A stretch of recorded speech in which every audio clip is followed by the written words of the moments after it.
도윤아, 진실을 말해라. 첫 휴가에서 멍자국을 숨기고 온 손자를 본 전설의 군단장 강무현. 파운데이션 아래 드러난 상처를 발견한 순간 별 3개 중장 정복을 꺼내 입으며 다짐했습니다. 내일 새벽에 그 부대에 간다. 할아버지와 손자의 용기가 군대를 바꿀 수 있을까요? 여러분은 지금 어디서 무엇을 하며 이 이야기를 듣고 계신가요? 댓글로 알려주세요. 오늘의 이야기 시작합니다. 그 전에 잠깐 구독과 좋아요 눌러주시면 복 받으실 거예요. 첫 휴가 허가증을 받아든 순간 내 손은 미세하게 떨리고 있었습니다. 이등병 강도윤, 입대한 지 석 달. 드디어 집에 갈 수 있다는 기쁨보다는 왠지 모를 불안감이 먼저 밀려왔죠. 거울을 보며 파운데이션을 한 겹 더 발랐습니다. 왼쪽 광대뼈의 멍자국이 완전히 가려질 때까지 말이에요. 부대 정문을 나서는 발걸음이 무거웠습니다. 뒤돌아보니 철조망 너머로 보이는 생활관이 여전히 위압적으로 느껴졌어요. 석 달 동안 그곳에서 벌어진 일들이 파노라마처럼 스쳐 지나갔습니다. 처음에는 단순한 기합이라고 생각했죠. 모든 부대가 다 그런 줄 알았거든요. 하지만 시간이 지날수록 그것이 기합이 아니라는 걸 깨달았습니다. 박상병과 이상병의 주먹은 매일 밤 저를 찾아왔어요. 신병이 건방지다, 기합이 부족하다는 이유로 말이죠. 처음에는 참을만 했습니다. 하지만 점점 더 심해졌고 급기야는 이유도 없이 때리기 시작했어요. 소대장님께 말씀드려도 그 정도는 괜찮다며 오히려 요즘 애들이 너무 나약하다고 하시더군요. 시외버스에 몸을 맡기며 창밖을 바라봤습니다. 고향으로 향하는 길인데도 마음이 편하지 않았어요. 집에 도착하면 뭐라고 말해야 할까요? 멍자국을 어떻게 설명해야 할까요? 가족들이 걱정할 게 뻔했거든요. 특히 할아버지께서는 전설적인 군단장이셨던 강무현 할아버지께서 이 모습을 보시면 어떤 반응을 보이실지 상상만 해도 두려웠습니다. 버스가 고향 터미널에 도착했을 때는 이미 해가 지고 있었어요. 집까지 가는 길은 익숙했지만 오늘만큼은 발걸음이 무겁게 느껴졌습니다. 현관문 앞에 서서 한참을 망설였죠. 심호흡을 몇 번 하고 나서야 초인종을 누를 수 있었어요. 도윤아? 어머니가 달려나오셨습니다. 석 달 만에 보는 아들이 그리우셨던 모양이에요. 하지만 곧 어머니의 표정이 굳어졌습니다. 파운데이션으로 가렸던 멍자국이 현관 불빛 아래에서 드러났거든요. 도윤아, 이게 뭐니? 어머니의 떨리는 목소리에 마음이 무너져 내렸습니다. 아버지도 현관으로 나오셨고 곧이어 할아버지까지 나타나셨어요. 할아버지의 날카로운 시선이 제 얼굴을 훑어내리는 게 느껴졌습니다. 훈련 중에 넘어져서 거짓말이 입에서 나왔습니다. 하지만 할아버지의 눈빛이 더욱 예리해졌어요. 수십 년간 군 생활을 하신 분의 직감은 속일 수 없었죠. 도윤아, 진실을 말해라. 할아버지의 단호한 목소리에 더 이상 거짓말을 할 수 없었습니다.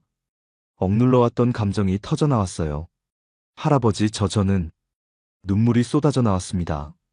석 달 동안 혼자 견뎌온 모든 것들이 한꺼번에 밖으로 터져나왔죠. 할아버지는 조용히 제 어깨에 손을 올리셨습니다.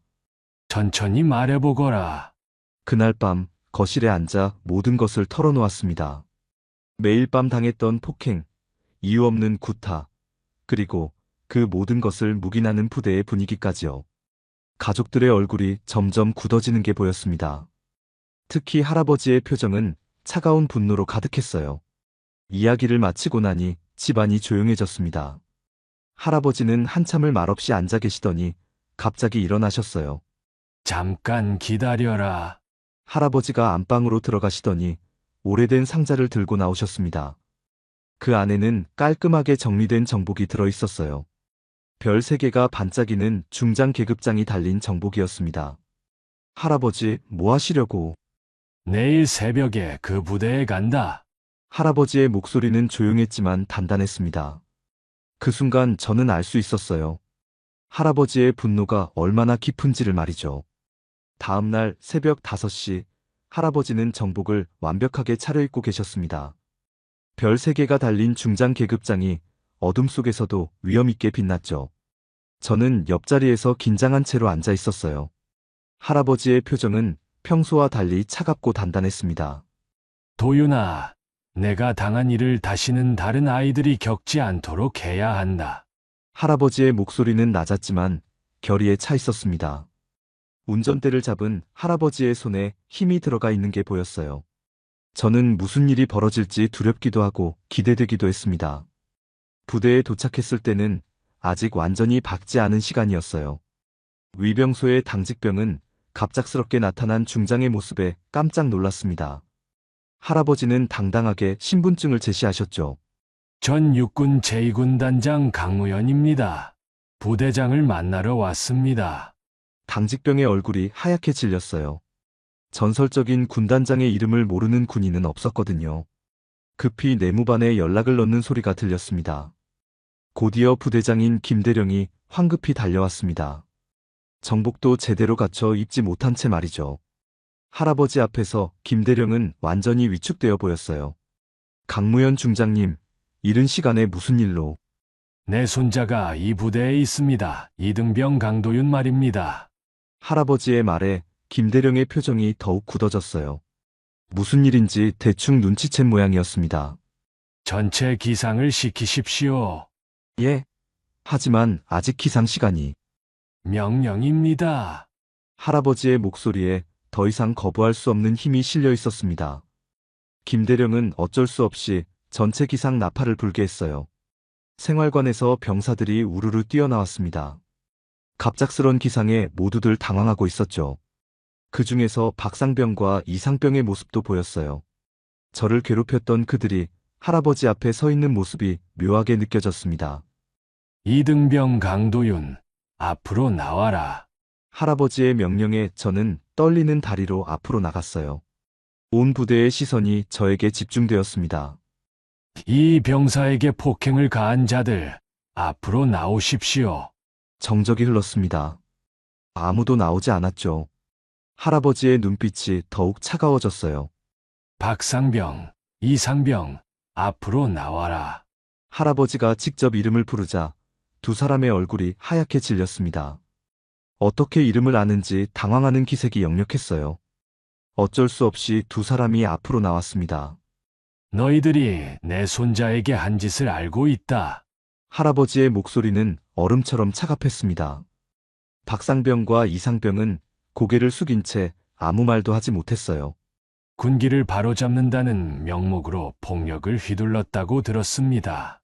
그것이 군기입니까? 죄송합니다. 두 사람이 동시에 고함을 질렀지만 할아버지의 표정은 변하지 않았어요. 군기는 상호 존중과 신뢰 위에 세워지는 것입니다. 폭력은 군기가 아니라 군기문란입니다. 할아버지의 말 한마디 한마디가 부대 전체에 울려 퍼졌습니다. 모든 병사들이 숨을 죽이고 들었어요. 이때 소대장인 최중희가 나타났습니다. 상황을 수습하려는 듯 보였지만 할아버지 앞에서는 아무것도 할 수 없었어요. 중위님, 당신도 이 일을 알고 있었습니까? 저는 그저 일반적인 훈육 차원에서 일반적인 훈육이라고 하셨습니까? 그럼 이것도 일반적인 훈육입니까? 할아버지가 제 얼굴을 가리키셨습니다. 파운데이션으로 가렸던 멍자국이 새벽 햇살 아래에서 선명하게 드러났어요. 주변 병사들에게서 작은 탄식이 새어나왔습니다. 이것이 여러분이 말하는 군기입니까? 이것이 대한민국 군대의 모습입니까? 할아버지의 질문에 아무도 대답하지 못했습니다. 부대 전체가 조용해졌어요. 저는 40년간 이 나라를 지켜왔습니다. 그 과정에서 수많은 젊은이들을 봤습니다. 그들은 모두 누군가의 소중한 자식들이었습니다. 할아버지의 목소리에 감정이 실리기 시작했어요. 군대는 이들을 강하게 만드는 곳이지 상처를 주는 곳이 아닙니다. 여러분의 부모님께서 여러분을 군대에 보낸 이유가 폭력을 당하라고 보낸 것입니까? 박상병과 이상병의 고개가 더욱 깊이 숙여졌습니다. 주변 병사들의 표정도 무거워졌어요. 오늘부터 이 부대에는 변화가 있을 것입니다. 더 이상 이런 일이 벌어져서는 안 됩니다. 할아버지가 김대령을 바라보셨습니다.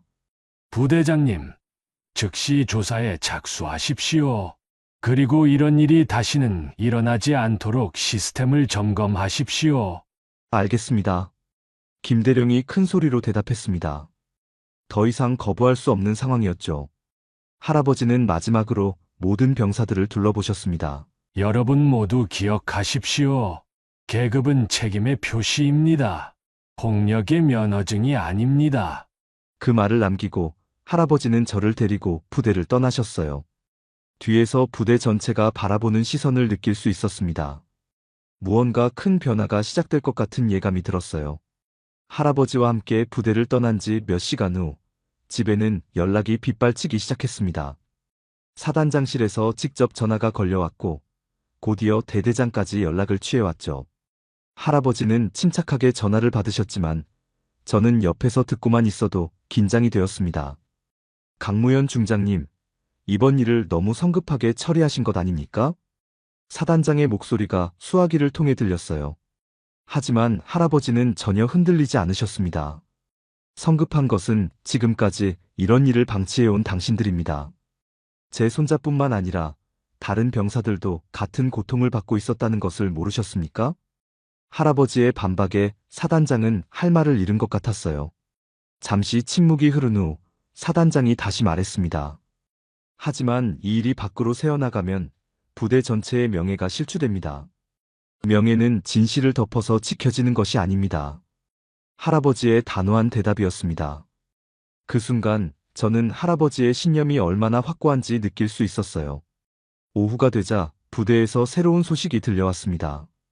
제가 용기를 내어 말한 후 다른 병사들도 하나둘씩 자신들의 경험을 털어놓기 시작했다는 것이었죠. 김이병, 최이병, 심지어 일병들까지도 비슷한 피해를 당했다고 신고했다고 했습니다. 도윤아, 네가 시작한 일이 많은 아이들을 구하게 될 것 같구나. 할아버지의 말씀에 마음이 복잡했어요. 한편으로는 다른 동료들도 같은 고통을 받았다는 사실이 안타까웠고, 다른 한편으로는 이제야 진실이 드러날 수 있게 되어 다행이라는 생각도 들었습니다. 그런데 이틀째 되는 날 예상치 못한 일이 벌어졌습니다. 박상병의 아버지가 현역 준장이라는 사실이 밝혀진 것이었죠. 그리고 그는 즉시 이 사건을 무마시키려고 움직이기 시작했습니다. 강무현 씨, 아이들 간의 사소한 다툼을 너무 크게 만드시는 것 아닙니까? 박 준장이 직접 집에 찾아왔을 때 저는 거실 구석에서 숨죽이며 상황을 지켜봤습니다.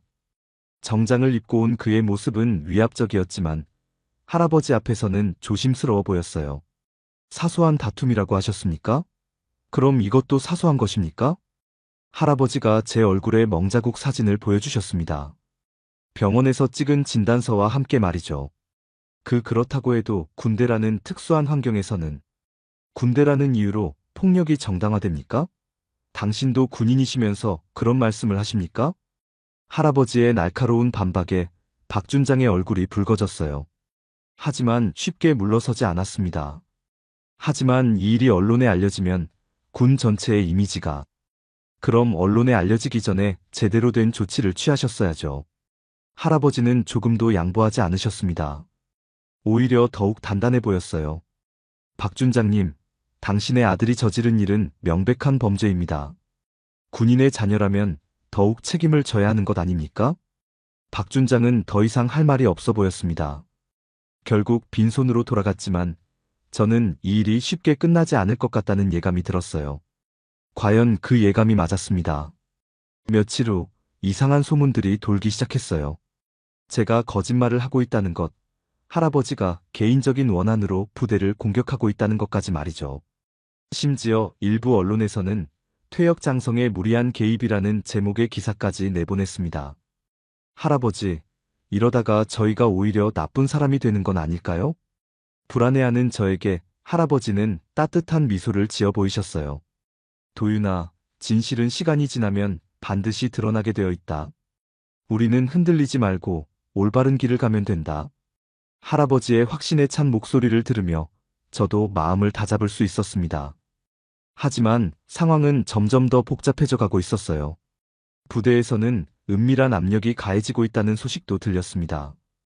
저와 함께 신고했던 다른 병사들에게 진술을 번복하라는 압박이 있었다고 했죠. 하지만 다행히도 대부분의 병사들은 용기를 잃지 않고 진실을 지켜나가고 있었습니다. 강도윤 이등병 때문에 우리가 고생하고 있다는 식의 분위기 조성도 있었지만 오히려 더 많은 병사들이 저를 지지해주고 있다는 소식이 들려왔어요. 특히 같은 생활관에서 지내던 후임병들은 저의 용기에 감동했다고 했습니다. 그러던 중 뜻밖의 지원군이 나타났습니다. 할아버지의 후배 장성들 중 일부가 이 사건에 관심을 가지기 시작한 것이었죠. 특히 현재 군인권센터 고문을 맡고 있는 이 전장이 직접 할아버지께 연락을 드렸습니다. 무연히 형, 이번 일 잘하고 계십니다. 저희도 뒤에서 도와드리겠습니다. 이 전장의 지지 표명은 큰 힘이 되었어요. 그를 통해 다른 진보적인 군 간부들도 하나둘씩 저희 편에 서기 시작했습니다. 도윤아, 이제 우리 혼자가 아니구나. 할아버지의 안도 섞인 목소리를 들으며 저도 조금씩 희망을 가질 수 있게 되었습니다. 비록 갈 길이 멀고 험하겠지만 진실은 반드시 승리할 것이라는 믿음이 생겼어요. 그리고 이 모든 일이 저 혼자만을 위한 것이 아니라 앞으로 군대에 올 모든 후배들을 위한 일이라는 것을 깨달았습니다. 사건이 발생한 지 일주일이 지나자 예상치 못한 일이 벌어졌습니다. 한 시민단체에서 이 사건을 언론에 제보한 것이었죠. 아마도 할아버지의 지인 중 누군가가 알려준 것 같았어요. 갑자기 우리 집 앞에는 취재진들이 몰려들기 시작했습니다. 강무현 중장님, 이번 사건에 대해 한 말씀 부탁드립니다. 손자분의 피해 정도는 어느 정도입니까? 기자들의 고함 소리가 집 앞마당까지 들려왔어요. 저는 창문 사이로 조심스럽게 밖을 내다봤습니다. 카메라와 마이크를 든 기자들이 대문 앞에 진을 치고 있었죠. 할아버지는 처음에는 인터뷰를 거부하셨습니다. 하지만 계속되는 취재 요청과 여론의 관심을 보시더니 결국 마음을 바꾸셨어요. 도윤아, 이제 우리만의 문제가 아니구나. 많은 사람들이 관심을 가지고 있다. 할아버지의 말씀에 저도 복잡한 심정이었습니다. 한편으로는 이 문제가 사회적 관심을 받는 것이 다행이라는 생각이 들었지만 다른 한편으로는 온 국민이 지켜보는 가운데 제 이야기를 해야 한다는 부담감도 컸어요. 이튿날 오후 할아버지는 정식으로 기자회견을 열기로 결정하셨습니다. 동네 마을회관을 빌려서 말이죠. 저도 함께 나가야 한다고 하셨지만 솔직히 두려웠습니다. 할아버지, 제가 꼭 나가야 할까요? 사람들이 저를 이상하게 볼까봐. 도윤아, 네가 당당하게 나서야 다른 아이들도 용기를 낼 수 있다. 부끄러워할 일은 네가 한 게 아니라 너를 괴롭힌 사람들이 한 일이야. 할아버지의 격려에 힘을 얻어 저도 기자회견에 참석하기로 했습니다. 기자회견장에는 생각보다 많은 기자들이 몰려왔어요. 지역 언론뿐만 아니라 중앙 언론사 기자들까지 와 있었습니다. 플래시가 터지는 소리에 처음에는 위축되었지만 할아버지가 옆에 계시니 조금씩 마음이 안정되었어요. 안녕하십니까? 전 육군 제2군단장 강무현입니다. 할아버지의 첫 인사와 함께 회견장이 조용해졌습니다. 오늘 이 자리에 선 이유는 단 하나입니다. 우리 군대에서 더 이상 이런 일이 일어나서는 안 되기 때문입니다. 할아버지는 차분하면서도 단호한 목소리로 사건의 전말을 설명하셨어요. 제가 당한 일들, 부대의 은폐 시도, 그리고 다른 피해자들의 존재까지 모든 것을 공개하셨습니다. 기자님들께 보여드리고 싶은 것이 있습니다. 할아버지가 제 병원 진단서와 사진들을 공개하셨어요. 멍자국이 선명하게 드러난 사진들을 보고 기자들 사이에서 탄식이 새어나왔습니다. 이것이 대한민국 군대의 현실입니다. 누군가의 소중한 자식이 이런 일을 당하고 있습니다. 이제 제 차례였어요. 떨리는 목소리로 마이크 앞에 섰습니다. 안녕하십니까? 이등병 강도윤입니다. 처음에는 목소리가 제대로 나오지 않았어요. 하지만 할아버지의 격려하는 눈빛을 보고 용기를 냈습니다. 저는 처음에는 이것이 당연한 일이라고 생각했습니다. 군대니까 이 정도는 참아야 한다고 생각했어요. 제 목소리가 점점 안정되어 갔습니다. 하지만 이것은 기합이 아니었습니다. 폭력이었어요. 그리고 저와 같은 피해를 당한 동료들이 더 많이 있다는 것을 알게 되었습니다. 기자들이 진지한 표정으로 제 이야기를 듣고 있었어요. 저는 더 이상 후배들이 이런 일을 당하지 않기를 바랍니다. 군대는 나라를 지키는 곳이지 서로를 괴롭히는 곳이 아니잖아요. 기자회견이 끝난 후 반응은 폭발적이었습니다. 그날 저녁 뉴스의 메인 톱으로 다뤄졌고 다음날 신문 일면에도 실렸어요. 인터넷에는 수많은 댓글들이 달렸습니다. 용감한 할아버지와 손자다. 이런 일이 아직도 일어나고 있다니. 군대 문화가 확실히 바뀌어야 한다는 지지 댓글들이 대부분이었지만 일부에서는 군기가 빠진다. 요즘 애들이 너무 약하다는 비판도 있었어요. 하지만 더 중요한 것은 다른 부대의 피해자들까지 용기를 내기 시작했다는 것이었습니다. 군인권센터에는 비슷한 신고가 쏟아져 들어왔고 국회에서도 이 문제에 관심을 가지기 시작했어요. 도윤아, 네가 시작한 용기가 전국으로 퍼져나가고 있구나. 할아버지의 말씀을 들으며 저는 처음으로 제가 한 일의 진정한 의미를 깨달을 수 있었습니다. 이것은 단순히 제 개인의 복수나 해결이 아니라 대한민국 군대 전체를 바꾸는 일의 시작이었던 것이죠. 하지만 동시에 더 큰 저항도 시작되고 있었어요. 보수적인 군 인사들과 일부 정치인들이 군기 해이를 우려한다며 반발하기 시작한 것입니다. 앞으로 더 치열한 싸움이 기다리고 있을 것 같았어요. 언론 보도가 나간 후 며칠 동안 우리 집은 마치 태풍의 중심에 있는 것 같았습니다. 지지하는 전화와 비난하는 전화가 동시에 쏟아져 들어왔어요. 어머니는 전화를 받다가 울음을 터뜨리시기도 했습니다. 애가 무슨 잘못이라고 이런 말까지 들어야 하느냐면서 말이죠. 더 심각한 건 조직적인 압력이 시작되었다는 것이었습니다. 우선 박준장의 직속 상관들이 움직이기 시작했어요. 국방부 내에서도 이 사건을 개인적 감정에 의한 과장된 폭로로 규정하려는 움직임이 있다는 소식이 들려왔습니다. 강무현 중장님, 이번 일로 군 전체의 사기가 떨어지고 있습니다. 국방부 차관이 직접 집에 찾아왔을 때 저는 안방에 숨어서 대화를 엿들었어요. 정중하지만 위협적인 톤이 느껴졌습니다. 차관님, 사기가 떨어지는 것은 진실이 밝혀져서가 아니라 이런 일이 계속 일어나고 있기 때문입니다. 할아버지는 전혀 흔들리지 않으셨어요. 오히려 더욱 당당해 보이셨습니다. 하지만 이 문제를 너무 크게 만드시면 국가적 차원에서도 국가를 위한다면 더욱 철저히 조사해야 하는 것 아닙니까? 이런 일을 덮으려고 하는 것이야말로 국가에 해가 되는 일입니다. 차관은 더 이상 할 말이 없어 보였어요. 결국 신중하게 처리해달라는 당부만 남기고 돌아갔습니다. 그런데 정말 충격적인 일이 벌어졌어요. 박상병과 이상병의 가족들이 우리를 명예훼손으로 고발한 것입니다. 사실을 과장하여 명예를 훼손했다는 이유였죠. 할아버지, 우리가 잘못한 건 아닌데 왜 우리가 고발을 당해야 해요? 저는 이해할 수 없었습니다. 피해자인 우리가 오히려 가해자로 몰리는 상황이었으니까요. 도윤아, 이것은 그들의 마지막 발악이다.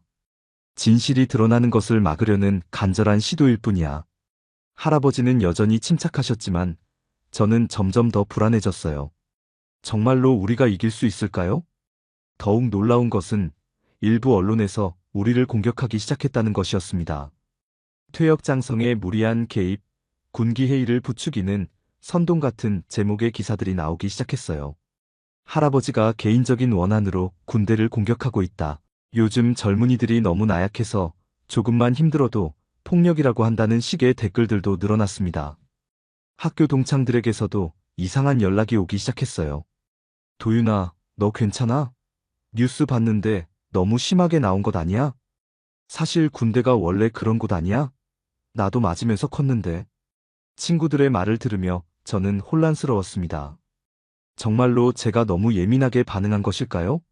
모든 사람이 다 견뎌낸 일을 저만 못 견뎌낸 것일까요? 그런 제 마음을 아신 할아버지가 조용히 말씀하셨어요. 도윤아, 폭력은 절대 정당화될 수 없다. 많은 사람이 견뎠다고 해서 그것이 옳은 일이 되는 것은 아니야.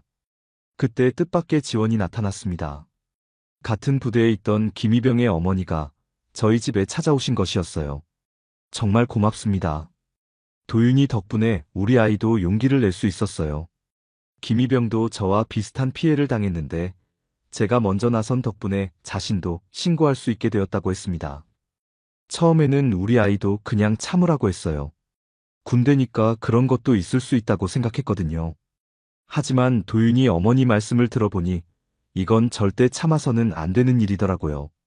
김희병 어머니의 말씀을 들으니 마음이 조금 편해졌어요. 제가 혼자가 아니라는 것을 느낄 수 있었습니다. 곧이어 또 다른 피해자 가족들도 하나둘씩 연락을 해왔어요. 최이병, 장일병, 심지어 다른 부대의 병사들까지도 용기를 내어 신고하기 시작했습니다. 도윤아, 봐라. 네가 던진 작은 돌멩이가 큰 파도를 만들고 있다. 할아버지의 말씀대로였어요. 비록 거센 저항에 부딪히고 있지만 더 많은 사람들이 진실을 지지하고 있다는 것을 느낄 수 있었습니다. 그러던 중 국회에서도 움직임이 있었어요. 국정감사에서 이 문제가 다뤄지게 된 것입니다. 국방위원회 소속 의원들이 직접 이 사건을 조사하겠다고 나선 것이죠. 강도윤 이등병과 강무현 중장을 국정감사 증인으로 채택하겠습니다. 뉴스를 통해 들은 소식이었어요.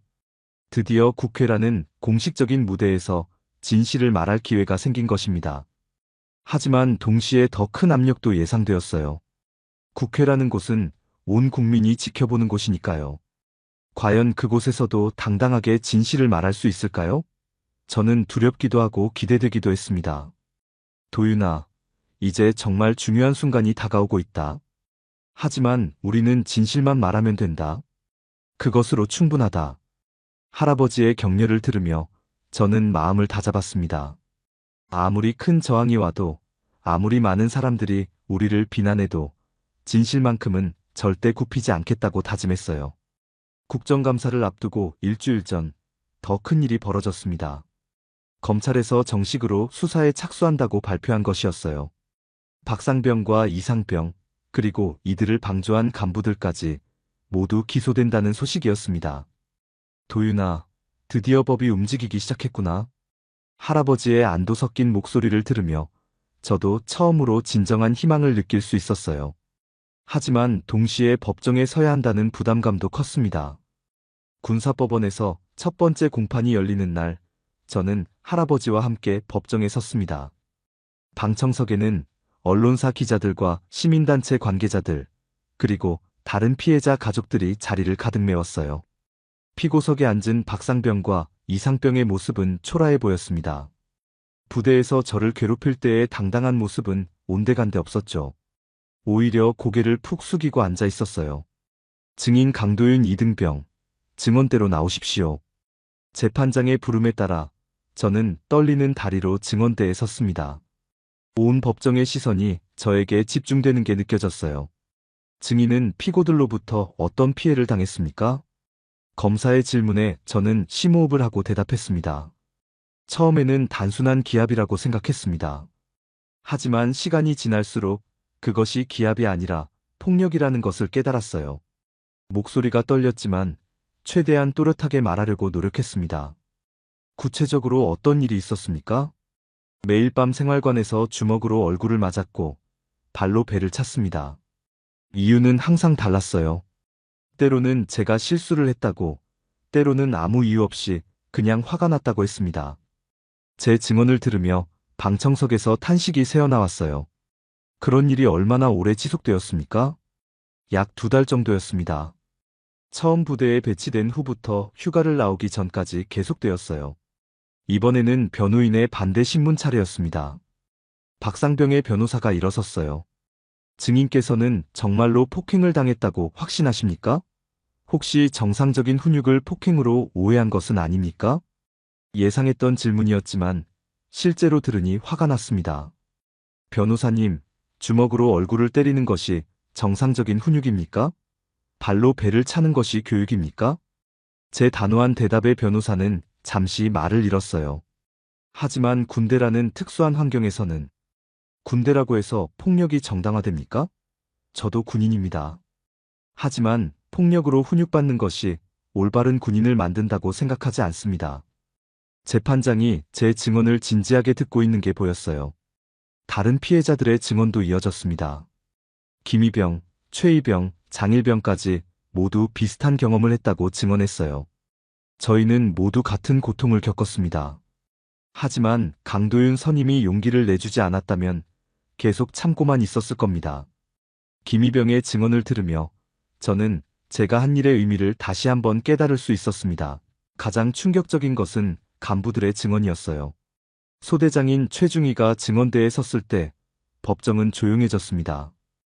중위님께서는 부하들의 가혹행위를 알고 계셨습니까? 알고 있었습니다. 솔직한 대답이었어요. 그럼 왜 제지하지 않으셨습니까? 그 당시에는 그 정도는 괜찮다고 생각했습니다. 잘못된 판단이었습니다. 최중위의 목소리에는 후회가 묻어났어요. 대대장인 김소령의 증언은 더욱 충격적이었습니다. 요즘 젊은 병사들이 너무 나약하다고 생각했습니다. 좀 더 강하게 훈련시킬 필요가 있다고 지시했습니다. 그것이 폭행을 용인하는 지시였습니까? 그렇게 의도한 것은 아니었지만 결과적으로는 그렇게 해석될 수 있었습니다. 간부들의 증언을 들으며 저는 이 문제가 개인의 일탈이 아니라 시스템의 문제라는 것을 확실히 알 수 있었어요. 마지막으로 할아버지가 증언대에 서셨습니다. 강무현 중장님, 이번 사건을 어떻게 보십니까? 이것은 단순한 개인의 범죄가 아닙니다. 우리 군대에 뿌리 깊게 박힌 잘못된 문화의 결과입니다. 할아버지의 목소리는 무겁고 진지했어요. 저는 40년간 이 나라를 지켰습니다. 그 과정에서 수많은 젊은이들을 만났습니다. 그들은 모두 누군가의 소중한 자식들이었습니다. 군대는 이들을 보호해야 할 곳이지 상처를 주는 곳이 되어서는 안 됩니다. 할아버지의 증언을 들으며 법정 전체가 숙연해졌어요. 계급은 책임을 의미합니다. 폭력의 면허증이 아닙니다. 재판이 끝나고 일주일 후 판결이 내려졌습니다. 박상병과 이상병은 각각 징역 1년과 8개월을 선고받았어요. 간부들도 모두 유죄 판결을 받았습니다. 피고인들의 행위는 명백한 범죄 행위입니다.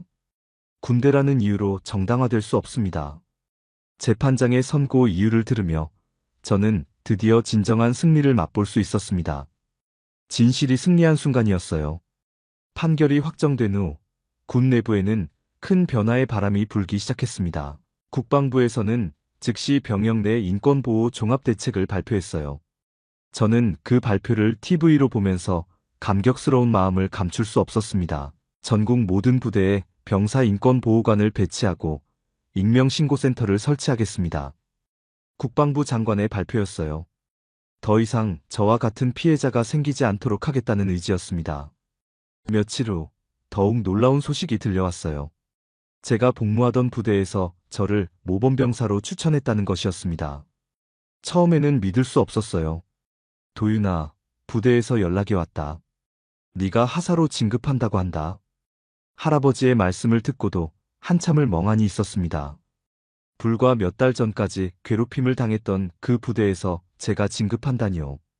복무지로 돌아가는 날, 부대의 분위기는 완전히 달라져 있었어요.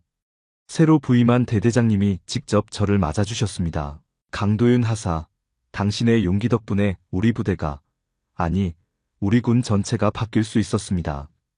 대대장님의 인사말을 들으며 저는 복잡한 감정을 느꼈어요.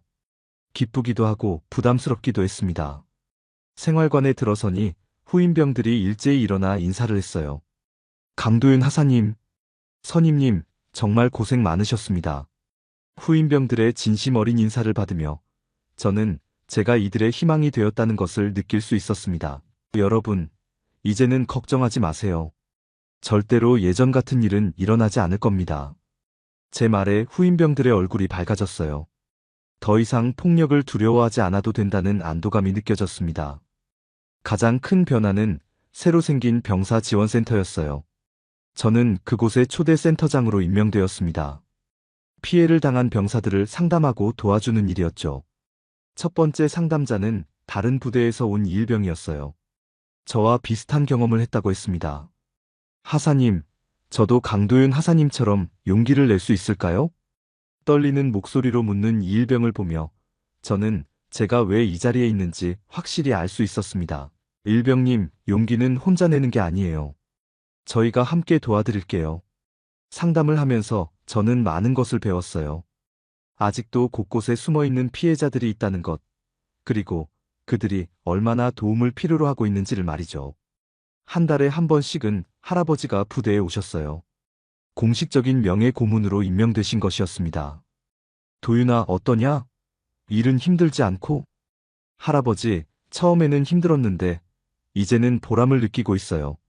제가 도움을 준 병사들이 밝아지는 모습을 보면 정말 뿌듯해요. 할아버지는 만족스러운 미소를 지으셨어요. 그러던 어느 날 국방부에서 특별한 제안이 왔어요. 전국 부대를 순회하면서 인권 교육을 해달라는 것이었습니다. 첫 번째 교육은 제가 원래 복무했던 사단 전체를 대상으로 했어요. 수천 명의 병사들 앞에서 제 경험을 이야기하는 것은 쉽지 않았습니다. 안녕하십니까, 강도윤 하사입니다. 마이크를 잡고 손이 떨렸지만 할아버지의 격려하는 눈빛을 떠올리며 용기를 냈어요. 저는 여러분과 같은 병사였습니다. 그리고 여러분 중 일부가 겪고 있을지도 모르는 고통을 경험했습니다. 강당이 조용해졌어요. 모든 병사들이 집중해서 들었습니다. 처음에는 이것이 당연한 일이라고 생각했습니다. 하지만 그것은 잘못된 생각이었어요. 폭력은 절대 정당화될 수 없습니다. 제 이야기가 계속되면서 몇몇 병사들의 눈에서 눈물이 나는 것을 보았어요. 아마도 저와 비슷한 경험을 하고 있는 병사들일 것이었습니다. 여러분, 혹시 지금 힘든 일을 겪고 계신다면 혼자 참지 마세요. 도움을 요청하세요. 여러분을 도와줄 사람들이 있습니다. 교육이 끝난 후 몇 명의 병사들이 저에게 개별적으로 다가왔어요. 하사님, 저도 상담받을 수 있을까요? 저희 부대에도 비슷한 일이 있는데 어떻게 해야 할까요?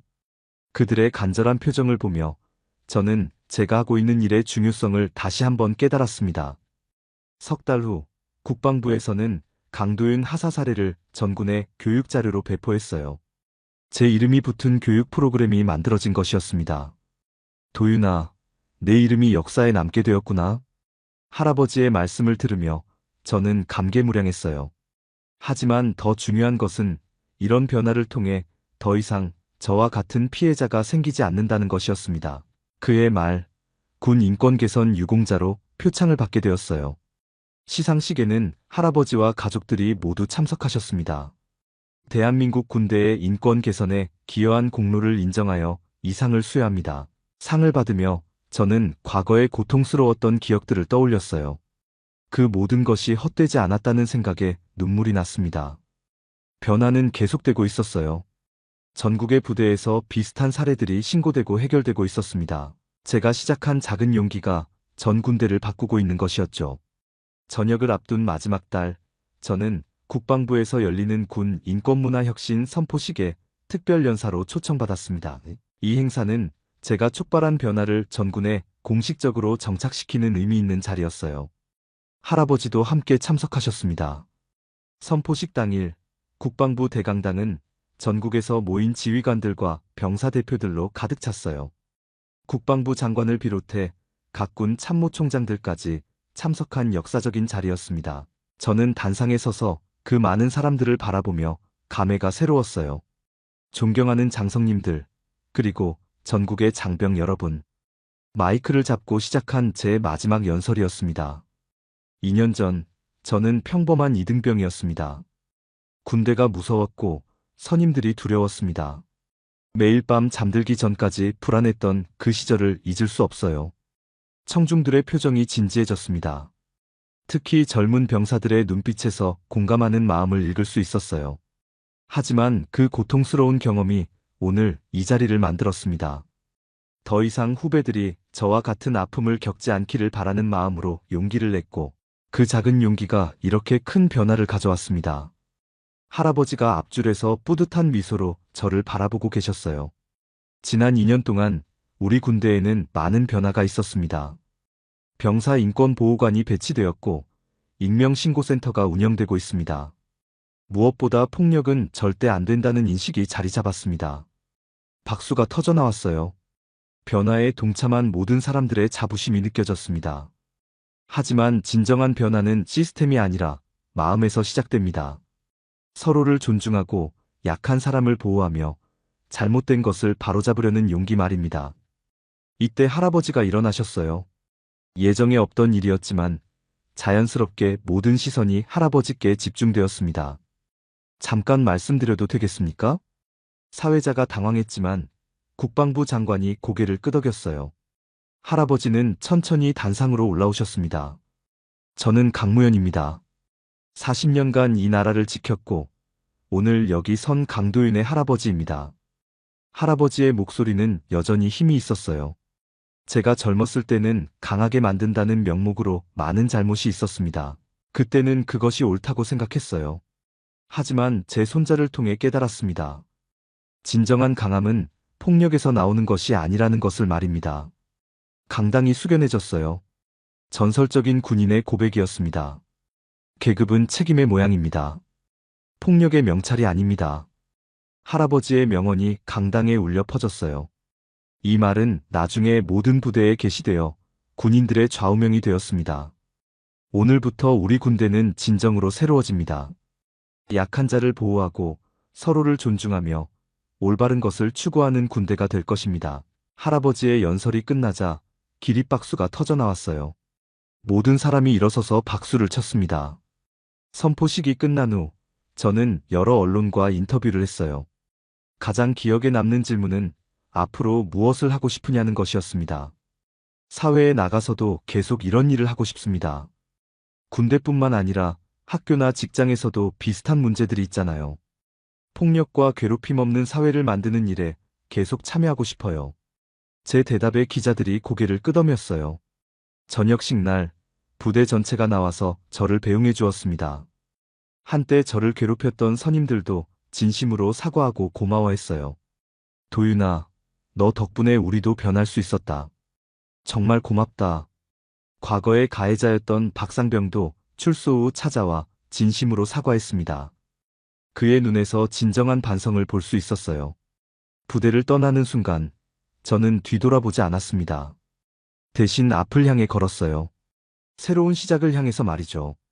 사회에 나온 저는 군인권센터에서 일하기 시작했습니다. 여전히 도움이 필요한 현역 군인들을 상담하고 지원하는 일이었어요. 제 경험이 가장 큰 자산이 되었습니다. 1년 후 저는 전국을 돌아다니며 강연을 하게 되었어요. 군부대뿐만 아니라 학교, 기업, 단체에서도 초청이 쇄도했습니다. 용기 있는 고발자에서 변화의 상징이 된 것이었죠. 어느 날 고등학교에서 강연을 했을 때 한 학생이 질문했어요. 선배님, 무서우면서도 신고한 이유가 뭐예요? 저는 잠시 생각한 후 대답했습니다. 무서웠지만 더 무서운 건 아무것도 하지 않는 것이었어요. 제가 참으면 다른 누군가가 똑같은 고통을 받을 테니까요. 그 학생의 눈빛이 달라지는 것을 보았어요. 아마도 자신만의 용기를 키워가고 있는 것 같았습니다. 현재 우리나라 군대는 완전히 달라졌어요. 가혹행위 신고율은 현저히 줄어들었고 병사들의 만족도는 크게 향상되었습니다. 무엇보다 젊은이들이 군 복무를 두려워하지 않게 되었어요. 할아버지는 여전히 건강하시고 가끔 제 강연에 함께 참석하세요. 할아버지와 손자가 함께 만든 변화의 이야기는 많은 사람들에게 감동을 주고 있어요. 도윤아, 네가 던진 작은 돌멩이가 정말 큰 파도를 만들었구나. 할아버지의 말씀을 들을 때마다 저는 과거의 고통이 헛되지 않았다는 것을 느낍니다. 그리고 앞으로도 계속해서 더 나은 세상을 만들어가겠다고 다짐해요.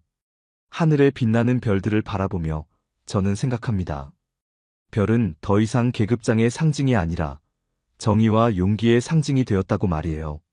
그리고 그 별빛 아래에서 대한민국의 젊은이들이 안전하게 성장하고 있다고 믿습니다.